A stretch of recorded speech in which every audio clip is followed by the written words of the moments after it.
To the abandoned soul, God is visible even in the proud souls who oppose him. Every creature, whether good or evil, reveals God to him. The whole principle on which the simple soul bases its life is to do God's will, and he respects its working even in the wicked deeds which the arrogant man commits to affront it. Such a man despises a humble soul, in whose eyes he is a mere cipher, for it sees only God in his person and his deeds.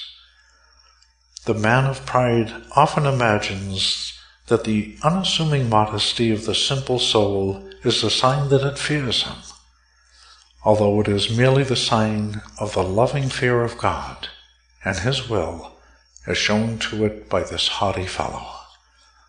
No, poor fool, the simple soul has no fear of you.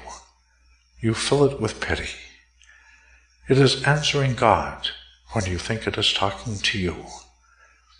It knows it is dealing with God and considers you only as one of his slaves, or rather as a shadow which disguises him. The haughtier the tone you take, the more softly does it answer you. And when you think to take it by surprise, you are the one who will be startled.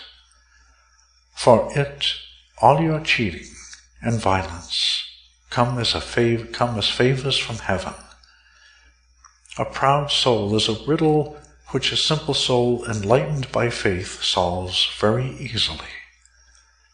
The realization that God is active in all that happens at every moment is the deepest knowledge we can have in this life of the things of God. It is a continuous revelation, an endless renewed traffic with God.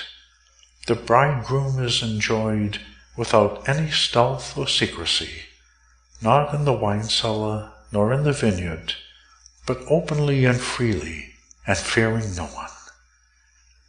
It is peace, joy, love, and a feeling of being at ease with God, who is seen and known, or rather believed, to be present and always active in the most faultless way in every happening.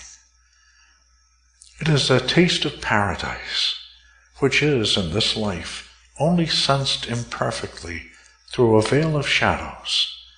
But when it comes to the moment of our death, the Holy Ghost, who secretly moves all the pieces of the board of life by his continual and fruitful activity, will say, "Let there be light." Then we shall behold all the riches which faith alone knew were hidden in the depths of peace and contentment with God, who is with us all the time and by our side in all we do and suffer. When God gives himself thus, the commonplace becomes extraordinary, and so nothing appears to be out of the way. The path along which we go is itself so extraordinary that there is no need to ornament it with extraneous wonders. It is a miracle and a constant delight, yet in itself has nothing about it to dazzle our senses, but it does turn all the ordinary affairs of life into things which are rare and wonderful.